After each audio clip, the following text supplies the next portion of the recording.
இந்த நாட்டில் ஒரு விவசாயி எதனை பயிரிட வேண்டும், எப்போது பயிரிட வேண்டும் என்பதை தீர்மானிக்கும் இடத்திற்கு கார்ப்பரேட் நிறுவனங்கள் வந்துவிட்டன என்பதற்கு உதாரணமாக நிகழ்ந்துள்ளது குஜராத் உருளைக்கிழங்கு விவகாரம்.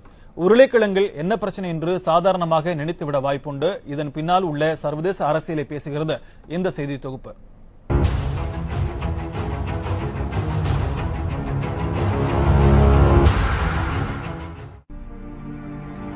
இந்திய விவசாயிகளின் எதிர்காலத்தை தீர்மானிக்கும் புதிய பிரச்சனை ஒன்று குஜராத் மாநிலத்தில் உருளைக்கிழங்கு வடிவில் வந்திருக்கிறது.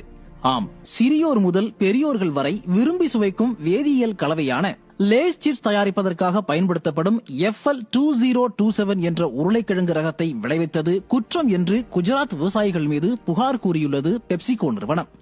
FL2027 உருளைக்கிழங்கு ரகத்திற்கு தாங்கள் காப்புரிமை பெற்றுவிட்டதாக கூறும் பெப்சிகோ உரிய அனுமதியின்றி அதனை விளைவித்ததாக சபர்கந்தா மாவட்ட சிறு விவசாயிகளான பிபின் பட்டேல், சபில் பட்டேல், வினோத் பட்டேல் மற்றும் ஹரி பட்டேல் ஆகியோர் தலா 1,50,00,000 ரூபாய் நஷ்டஈடு வழங்க வேண்டும் என நீதிமன்றத்தில் வழக்கு தொடுத்துள்ளது.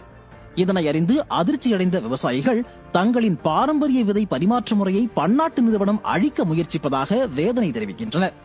தன் நிலத்தில் ஒரு பயிர் நல்ல விளைச்சலை கொடுத்தால் அதன் விதைகளை தனக்கு தெரிந்த பிறருக்கு கொடுத்து உதவுவதுதான் விவசாயிகளின் வழக்கம். அதன் அடிப்படையிலேயே குஜராத் விவசாயிகளும் FL2027 ரக விதைகளை தங்களுக்குள் பரிமாற்றம் செய்து கொண்டுள்ளனர். இந்த பாரம்பரிய முறையை தான் தவறு என்கிறது பன்னாட்டு நிறுவனமான பெப்சிகோ. தங்களின் உரிமையை காக்கும் வகையில் பயிர் பன்மை பாதுகாப்பு மற்றும் விவசாயிகளின் உரிமை சட்டம் 2001 பிரிவு 39 அமைந்திருப்பதாக விவசாயிகள் கூறினாலும் அதே சட்டத்தில் உள்ள பிரிவு 64 தமக்கு சாதகமாக பெப்சிகோ நிறுவனம் பயன்படுத்துகிறது. ஒருபுறம் தண்ணீர் பற்றாக்குறை, பருவமழை பொய்ப்பது, விவசாய கூலிகள் பற்றாக்குறை என இந்திய விவசாயம் பாதாளத்தை நோக்கி சென்று கொண்டிருக்கும் சூழலில் கார்ப்பரேட் நிறுவனங்கள் வைத்ததுதான் சட்டம் என்ற நிலை எதிர்காலம் குறித்த அச்சத்தை உண்டாக்கியுள்ளது. இன்று குஜராத்தில் நடந்தது நாளை எங்கும் நடக்கலாம்.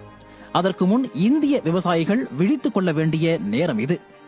நியூஸ் ஜே செய்திகளுக்காக முகமது சாலிக்.